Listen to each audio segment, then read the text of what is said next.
Ladies and gentlemen, let me tell you something that might just save your spirit tonight. If you cannot stand strong in solitude, you will collapse in the crowd. Too many people are running from themselves, afraid of silence, afraid of the mirror, afraid of being alone with their own thoughts. But hear me when I say this. Your power, your peace, your joy, they are all born in the moments when no one else is clapping, no one else is watching, and no one else is there to validate you. Being alone is not a curse. It is a classroom. It is where you learn who you really are. When the world is stripped away, it is where you stop performing and start becoming. Alone, you discover your voice. Alone, you sharpen your vision. Alone, you build your backbone. Listen, loneliness and solitude are not the same thing. Loneliness is the ache of not knowing yourself. Solitude is the strength of being content in your own skin. And that difference will decide whether you live your life begging for company or walking with purpose. Strength in solitude is not just about being able to spend time by yourself. It's about mastering the art of standing tall without needing anyone else to prop you up. It's easy to feel strong when you're surrounded by friends, family, colleagues, or a cheering crowd. It's easy to feel confident when people are clapping for you, when you're being recognized, when you're in the spotlight. But what happens when the crowd leaves? What happens when the applause stops? What happens when you walk into an empty room and the only sound is the echo of your own footsteps? That's the test. That's where you find out who you really are. Solitude strips away the masks. When you are alone, there's nobody to impress, nobody to pretend for, nobody to give you approval or permission. And in that silence, you start to face yourself.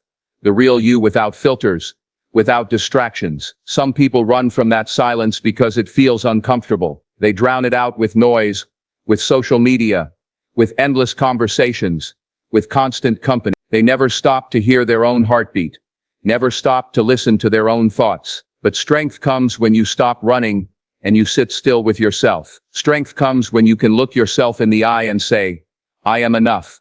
Even here, even now, even alone. Think of solitude like a gym for your soul. Just as lifting weights strengthens the body, learning to be alone strengthens your spirit. Every minute you spend comfortable in your own presence is a rep, a set, a workout for your inner foundation. You start realizing that you don't need constant validation. You start realizing that your worth isn't tied to who texts you back, who calls you, who notices you, or who praises you. Instead, your worth begins to grow roots deep inside you, roots that no storm can shake, roots that no absence can weaken. When you are strong in solitude, you stop being controlled by fear of abandonment. You no longer panic when people walk away. You no longer feel desperate when you don't get invited, when you're not included, or when you're overlooked. Why? Because you've learned the secret. Your peace does not depend on company. It depends on clarity. You've built a home within yourself, and no matter where you go or who stays or who leaves, you are never truly homeless. Strength in solitude also unlocks creativity and vision. When you're always surrounded by noise, it's easy to confuse other people's voices with your own. It's easy to follow the crowd, to adopt opinions, to live on autopilot. But when you step away and spend time alone, you start hearing your own voice more clearly. Ideas rise up. Dreams begin to surface. You notice what truly excites you and what doesn't. You notice the direction your life is meant to take, not the direction others push you toward. Solitude gives you space to breathe, to think, to design your own path without outside interference. And then there's the resilience that comes with it. When you are unafraid of being alone, you cannot be manipulated as easily. People can't control you by threatening to leave, because you're not afraid of your own company. You can't be guilted into staying where you don't belong, because you know you'll be fine on your own. That's real freedom. That's real power. It's not arrogance. It's assurance. It's the unshakable confidence that says, I can walk alone if I have to, and I'll still be whole. Aloneness is not punishment. It is a classroom. It is the space where lessons are written, not on chalkboards but on the walls of your mind and the chambers of your heart. It is where the distractions are stripped away, where the noise of the world quiets down long enough for you to hear the whispers of your own soul. Too many people treat aloneness as if it is emptiness, as if being by yourself means being without value. The truth is the opposite. Aloneness is fertile ground. It is the soil in which self-discovery grows. It is the workshop where character is built and strength is shaped. When you are alone, you are faced with yourself in a way that is unfiltered and undeniable. There are no performances, No audiences, no script, just you and your thoughts. And though that reality may feel uncomfortable at first, that discomfort is part of the lesson. Growth rarely comes wrapped in comfort. Think of it this way. If you never sit still, if you never stop to examine your life, if you never pause to ask yourself why you do what you do, you'll end up living a story that doesn't even belong to you. Aloneness gives you the opportunity to ask questions you've been avoiding. What do I truly want? What brings me peace? Who am I becoming? Do I like the person I see in the mirror when no one is looking? The classroom of aloneness also teaches patience. When you're alone, there's no rush to keep up with anyone else, no pressure to compete, no expectation to perform on demand. You learn to breathe, you learn to wait, you learn that not everything in life comes quickly or easily, but that waiting is not wasted time. Waiting is preparation. In those quiet moments, while others may think nothing is happening, everything is happening inside you. You are developing resilience, sharpening clarity, and aligning with your true direction. Aloneness also teaches independence. It forces you to recognize that while companionship is beautiful, it is not essential for survival. You learn to cook for yourself, to entertain yourself, to comfort yourself, and as you practice these things, you become stronger, more capable, more confident. You no longer fear the silence of an empty room because you understand that silence is not the absence of life, it is the presence of space. And space is what allows life to grow. Think of the great thinkers, the innovators, the dreamers who changed the world. They were not afraid of aloneness. They sought it. They understood that in order to create something meaningful, they needed to retreat into solitude to hear ideas form in their own minds. In the classroom of aloneness, imagination wakes up. You notice details you would have missed in the noise of the crowd. You find solutions you could not see when you were busy distracting yourself. Aloneness becomes the spark that lights creativity and innovation. But perhaps the most profound lesson aloneness teaches is self-acceptance. When you are alone long enough, you begin to see yourself more clearly. At first, that clarity can feel harsh, because it exposes your flaws, your fears, your insecurities. Yet if you stay long enough, if you remain patient, that same clarity reveals your strengths, your gifts, your uniqueness. You begin to realize that you are not defined by mistakes or shortcomings,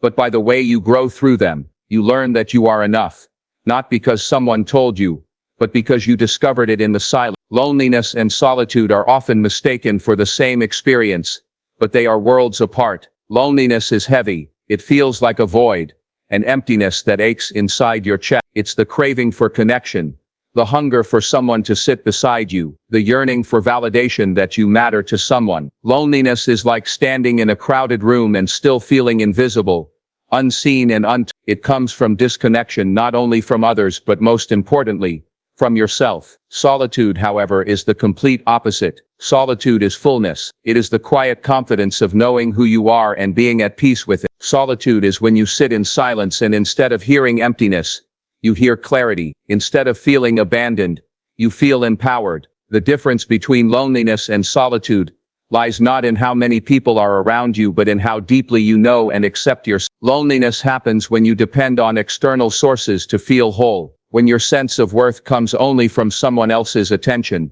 affection or approval, the absence of those things leaves you feeling empty. You can be surrounded by dozens of people, yet still be lonely, because the connection you crave most, the connection with yourself, is missing. Solitude, on the other hand, comes from within. It's the realization that your identity, your joy and your peace are not dependent on external company. Solitude says, even if no one else is here, I am enough. Even if no one else validates me, I validate myself. It's the strength of being content in your own skin, of knowing that companionship can be beautiful, but it is not required for your happiness. The danger of confusing loneliness with solitude is that people often run from the very place that can heal them. They avoid solitude because they mistake it for loneliness, and in doing so, they miss the opportunity to grow. Solitude allows you to recharge, to reflect, to rebuild. Loneliness drains you, but solitude restores you. Loneliness says, I am missing something. Solitude says, I have everything I need right here within me. This is why solitude is a gift, and loneliness is a trap. Think about how the world conditions. From a young age we are told that being alone is something to fear, something to avoid at all costs. We are taught to always be connected, always in motion, always surrounded by others. So when life gives us moments of aloneness, they rush to fill the silence with noise, to fill the space with people, even if those people are toxic, draining, or unhealthy, because the fear of loneliness is greater than the value of solitude. But if you pause and lean into that quiet, you realize the silence is not empty. It is full of lessons, full of strength, full of self-discovery. The truth is that loneliness can only control you if you resist solitude. Once you embrace solitude, loneliness loses its power. When you are comfortable with yourself, you stop chasing people just to avoid silence. You stop clinging to unhealthy relationships just to fill a void. You stop settling for less than you deserve just because you're afraid of being alone. Solitude teaches you to enjoy your own company, to sit with your own thoughts without judgment, to treat yourself with the same kindness you often reserve for others. That's when the shift happens. That's when being alone no longer feels like punishment. It feels like peace. You are not half a person, and you do not need anyone else to complete you. That is one of the most liberating truths you can ever accept. Too often, society paints a picture that happiness is only real when it is shared with someone else, that love is the missing puzzle piece that makes you whole. Movies, songs, and stories repeat the same narrative. You are incomplete until you find your other half. But here's the truth. You were born complete. You were created whole. Nobody else can carry that responsibility, and nobody else should. Expecting another person to fill the gaps you refuse to fill within yourself only leads to disappointment, dependency, and pain. When you believe that someone else is the key to your happiness, you hand them power over your peace. You give them authority over your joy. That means if they leave, if they fail, or if they change, you collapse, because you tied your sense of wholeness to their presence. That is not love. That is bondage. Real strength comes when you understand that companionship is not about completion. It is about addition. It is not about someone filling your emptiness. It is about two whole individuals choosing to walk together. Wholeness is not found in another person. It is cultivated within you. Think about how dangerous it is to live believing you are incomplete. That mindset makes you chase approval in every corner, makes you beg for affection, even from people who mistreat you, makes you tolerate situations that break your spirit just because you're afraid of being alone. You end up thinking that something is wrong with you if you're not partnered, if you're not chosen, if someone does not declare you worthy. But the reality is this: your worth does not rise and fall depending on who enters or exits your life. Your value is constant. It existed before anyone knew your name, and it will exist long after people come and go. Being whole means recognizing your own value and embracing it. It means investing in yourself, developing your gifts, strengthening your mind, nurturing your body, and loving your spirit enough to stand firm without leaning on another person to define you. It means understanding that you can pursue your goals, chase your dreams, and experience joy all on your own. It does not mean you shut yourself off from others or reject relationships. It simply means that you enter those relationships from a place of fullness, not desperation. You give love not because you are starved for it, but because you have so much of it inside you that it overflows. This mindset transforms the way you see relationships. Instead of asking, "Who will complete me?" you begin to ask, "Who complements, who adds to my journey rather than takes from it?" That question changes everything. It keeps you from settling for less than you deserve. It keeps you from shrinking yourself just to fit into someone else's definition of enough. It keeps you from staying where you are disrespected, unappreciated, or unloved, because you know your value does not depend on their recognition. When you embrace wholeness, you also discover freedom. You are free to walk away from situations that hurt you. You are free to say no when something does not serve your growth. You are free to stand tall without clinging to anyone's shadow. You no longer feel desperate to be chosen, because you have already chosen yourself. You no longer fear rejection, because you know rejection cannot erase your worth. And you no longer fear solitude, because you understand that you are enough, right now, just as you are. Chasing approval is one of the easiest traps to fall into, because from the moment we are children, we are conditioned to seek it. We grow up learning that when we behave well, we are praised, and when we misstep, we are scolded. That conditioning doesn't disappear when we become adults. It simply evolves. Instead of teachers or parents, It becomes bosses, peers, friends, and partners, whose validation we crave. Without realizing it, we begin to shape our lives around the applause of others. We choose careers not because they fulfill us, but because they impress. We wear clothes not because they express us, but because they please. We post not to share but to be liked. And in the process, we drift further and further away from our authentic selves. The danger of this is that when you tie your worth to approval, your happiness is no longer in your control. It is placed in the fragile, ever-changing opinions of others. The truth is, approval is temporary. People are fickle. Their preferences shift. Their moods fluctuate. Their standards change without notice. Today they applaud you, tomorrow they criticize you, and the day after that they may forget you entirely. If your sense of value is anchored in their reaction, then you will live like a puppet pulled in every direction by the strings of expectation. You will exhaust yourself trying to meet standards that keep moving, running in circles for applause that never. But when you learn to stop chasing external validation and start seeking your own approval, you reclaim your power. You begin to live not as a reflection of others' desires, but as an expression of your truth. Self-approval is not arrogance, it is alignment. It is the ability to look at yourself honestly, to acknowledge both strengths and weaknesses, and still choose to affirm your worth. It is not about pretending you are perfect. It is about knowing that even in your imperfection, you are valued. When you seek self-approval, you measure your life against your own growth, not someone else's standards. You ask yourself, did I do my best today? Am I moving closer to my goals? Am I living in integrity with my value? Those answers matter more than whether others applaud, because their applause cannot sustain you. Only self-acceptance can. Living for external approval is exhausting, because it makes you a shapeshifter. You mold yourself into whatever form is most acceptable at the moment, even if it contradicts your true self. You say yes when you want to say no. You stay quiet when your voice is needed. You hide your dreams because they might be mocked.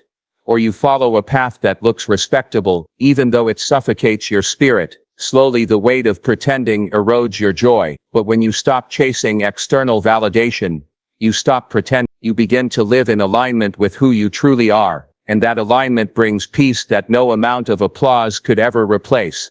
The power of self-approval also lies in resilience. When you approve of yourself, rejection no longer destroys you. Criticism no longer paralyzes you. Failure no longer defines you. You are free to take risks, to try, to stumble, to rise again because you know your worth is not at stake. The voice inside you becomes louder than the noise around you. You start walking into rooms with confidence, not because you know everyone will accept you, but because you have already accepted yourself. That is freedom. That is strength. That is the foundation on which lasting happiness is built. Happiness that begins within you is the only happiness that can endure, because anything that comes from outside can be taken away. If your joy is dependent on another person, on circumstances, on wealth or on status, then your joy is fragile. It can disappear the moment the person leaves, the circumstance changes, the wealth runs out, or the status fades. But when your happiness is rooted in who you are, in your relationship with yourself, in the peace you cultivate in your own heart, no one can touch it. It becomes untouchable, unshakable, and unbreakable. That is the kind of happiness that lasts. That is the kind of happiness that frees you. Learning to smile by yourself is a powerful act. It means you don't need someone to crack a joke to lift your spirit. You don't need an audience to validate your laughter. It comes from noticing the small things that make you grateful. The sun shining through your window, the quiet of the morning, the satisfaction of completing something you once thought impossible. When you find joy in the simple and ordinary moments, you take back control of your happiness because you no longer wait for extraordinary events to give you permission to feel good. You become the source of your own light. Laughter alone is another mark of inner strength. To laugh when you're by yourself means you've discovered that joy doesn't need an audience. It doesn't need witnesses. It exists because life itself is enough reason to celebrate. That laughter becomes medicine. It heals you from the inside. It lightens burdens. And it teaches you that happiness is not something you beg for.